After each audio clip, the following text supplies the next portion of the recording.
You are listening to Church Talk with Isaac.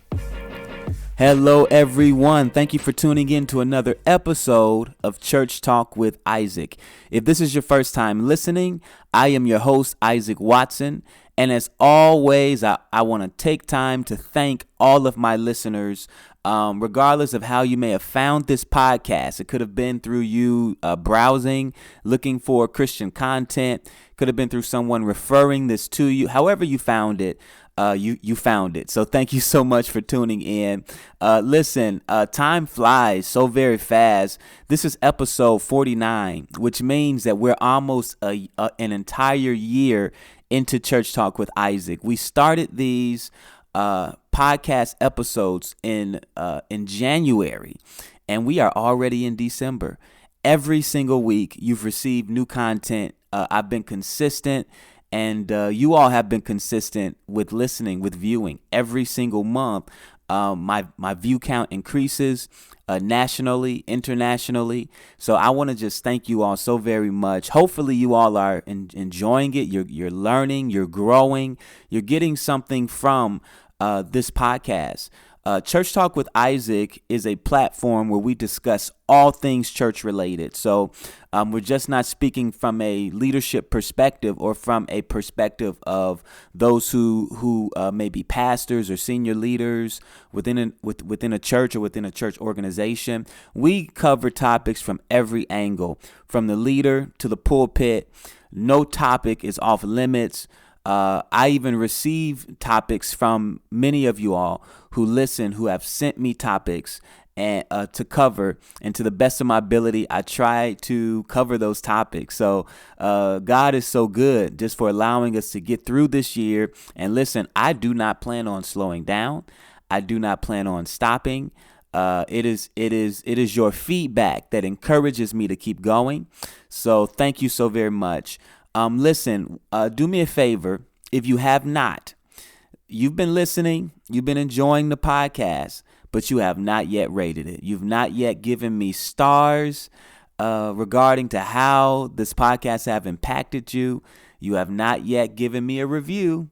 So do me a favor, if you can, if you're able to, stop what you're doing and simply, it only takes a second to rate it. It only takes maybe a couple minutes to write a review. So go ahead and do that for me. It means so much to me.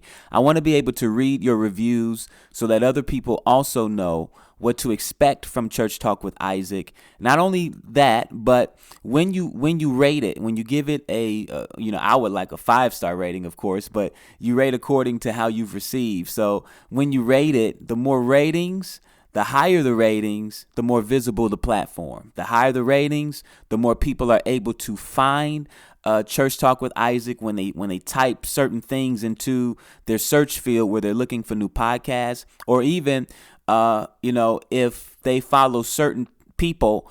Like some of my subscribers, if they're subscribed to other channels, it'll pop up. If you like this person, or if you follow this, you may also want to follow this. And Church Talk with Isaac becomes more visible in that way as well, particularly when it comes to Apple Podcasts. So do me a favor, write a review. At this point, we have a little over 60 or so, a little over 60 ratings. Let's help me get to 100.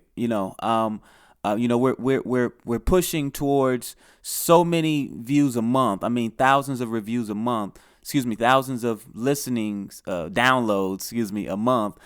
So your reviews and your ratings helps Church Talk with Isaac, and it enables me to continue to do what I'm doing on a larger scale. All right, let's go ahead and get into today's conversation. I'm actually gonna speak to leaders. I'm gonna speak to whether you are a leader within a local church, you serve maybe as a director, as an elder, as a deacon, or you may be responsible for people, or you may be a senior leader, an apostle, a bishop. Whatever your title is, you may serve in a senior leadership capacity. And today I want to talk briefly on how to overcome frustration with the people that you lead.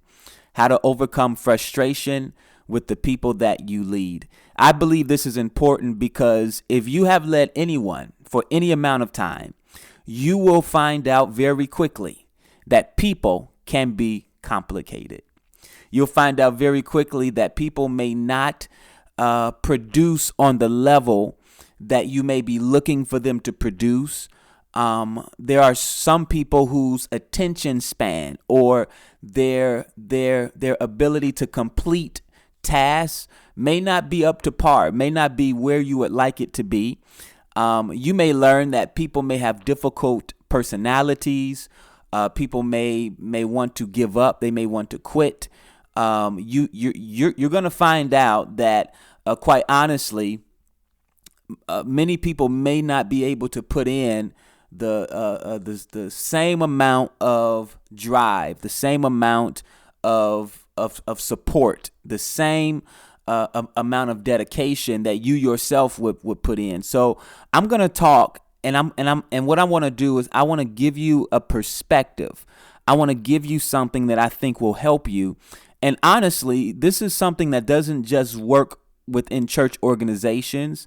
This is a principle that we can look at that works in any realm of leadership, where you may be responsible for people and you may be finding that they may be frustrating, or you may be frustrated in dealing with people.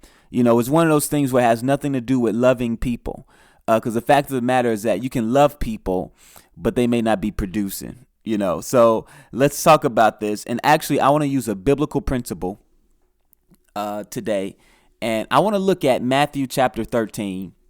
I'm going to read, and if you want to write this down, or if you want to go to this, I'm going to read verses 3 through 8, and then I'm going to jump to verses 18 through 23. All right. So again, it's Matthew chapter 13, verse 3.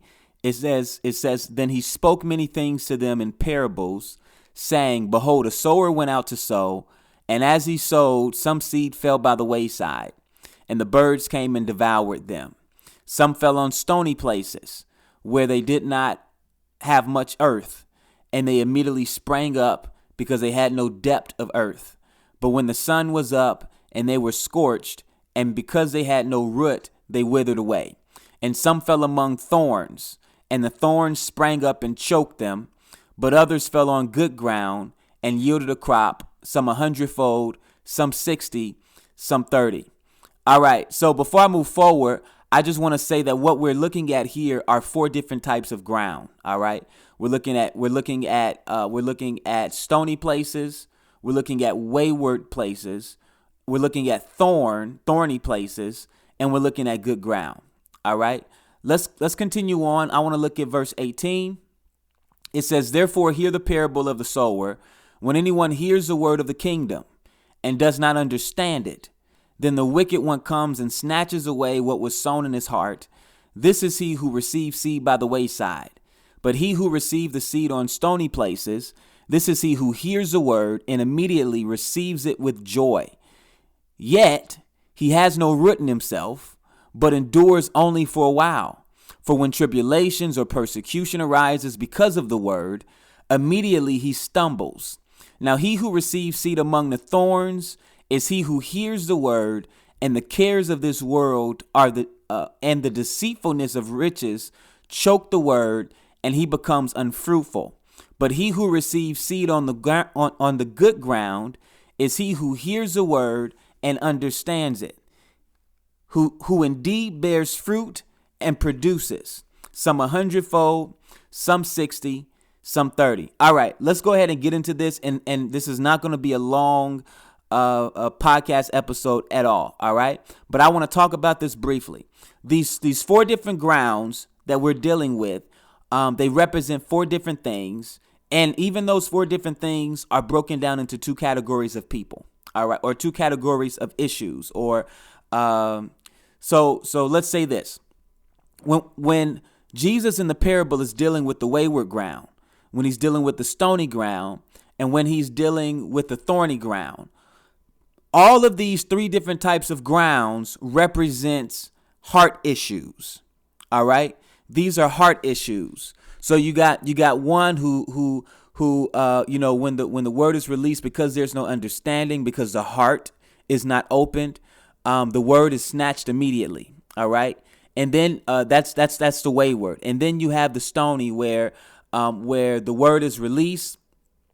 All right. And then, when things begin to happen, when persecutions begin to happen, it says because of the word. So, when you're leading or you're giving instruction or you're delivering principles that are supposed to be life-saving and life-giving, people receive it with gladness. But then because of the word, demonic attacks begin to happen, or family issues begin to arise, or internal wars begin to happen.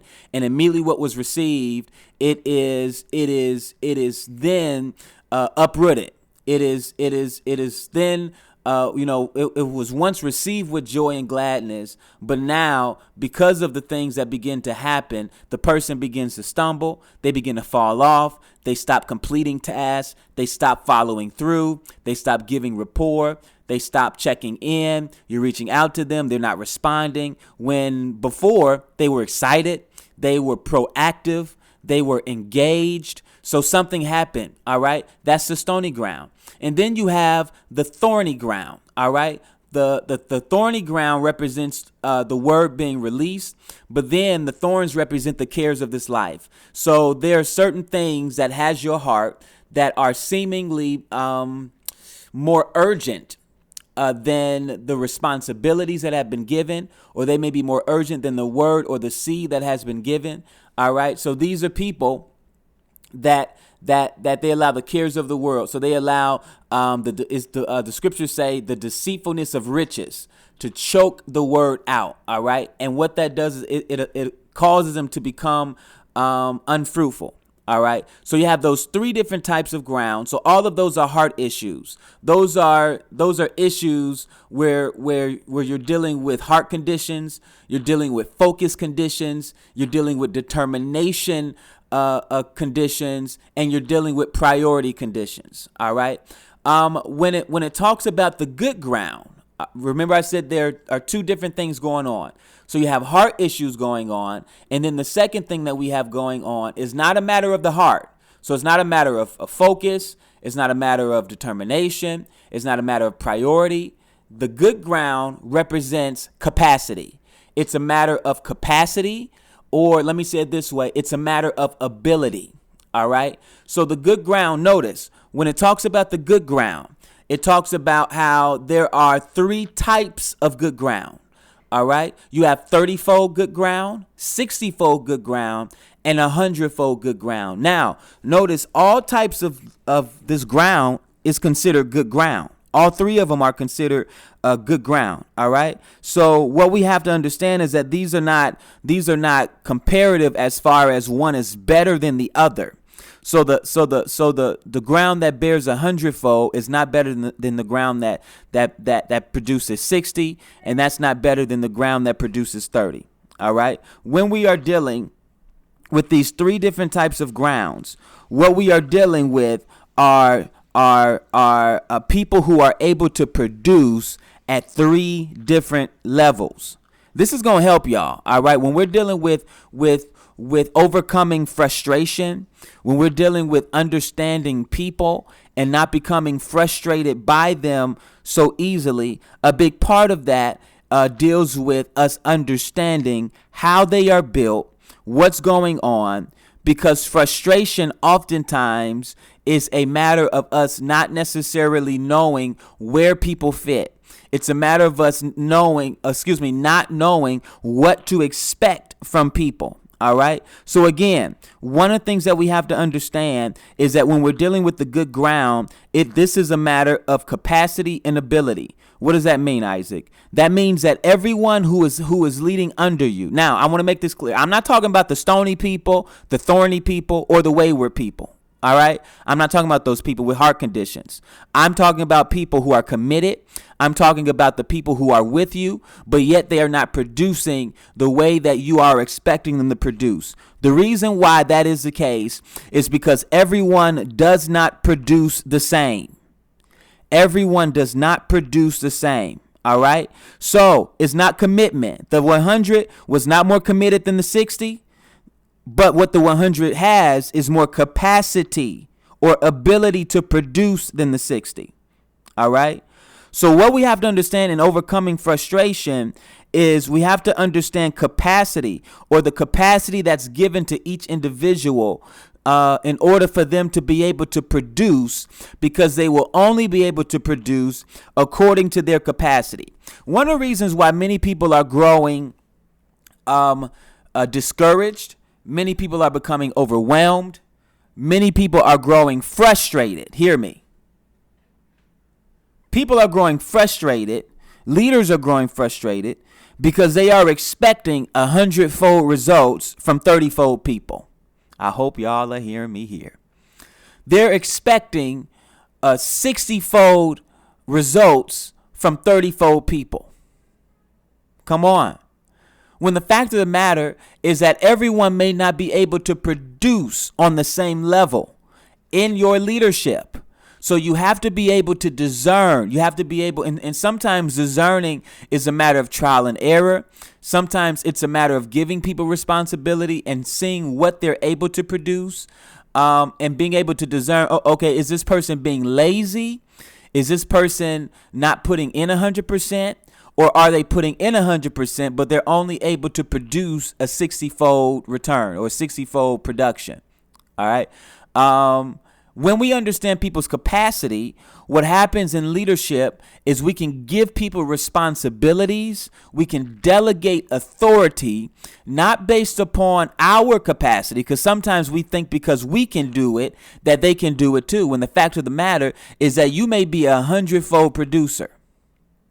They may not be. So we have to give people responsibility. We have to delegate authority based upon their capacity and not based upon our own capacity. We have to give them responsibility not based upon their co-laborer's capacity, but we have to give them responsibility based upon their own capacity. Now, when we're dealing with the stony, the thorny, the wayward, that's a whole nother issue. That's a matter of people's own internal issues, and sometimes those are not the best people to give or to delegate responsibility to. But when we're dealing with the 30, 60, 100 people, and I know it's a parable, so there may be more categories than that, but I believe the principle is that the 30 is not less valuable than the 60. The 60 is not less valuable than the 100.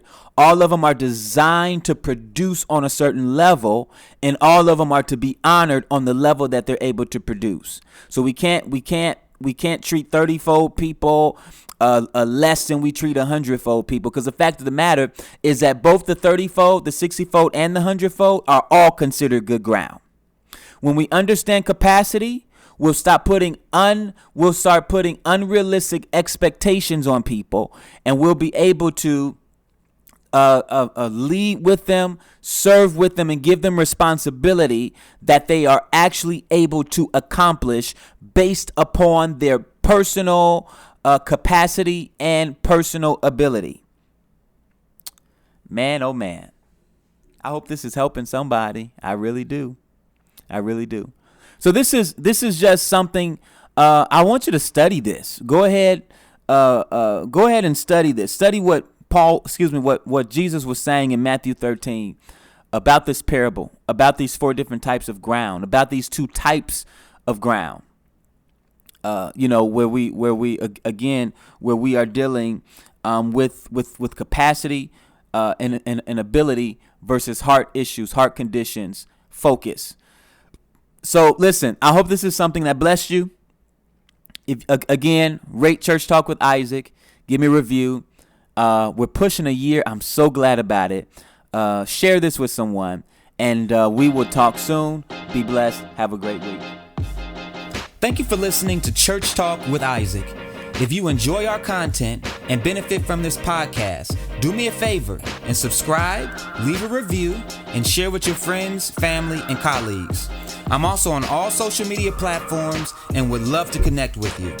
You can also partner with us by visiting IsaacWatsonMinistries.com and clicking donate.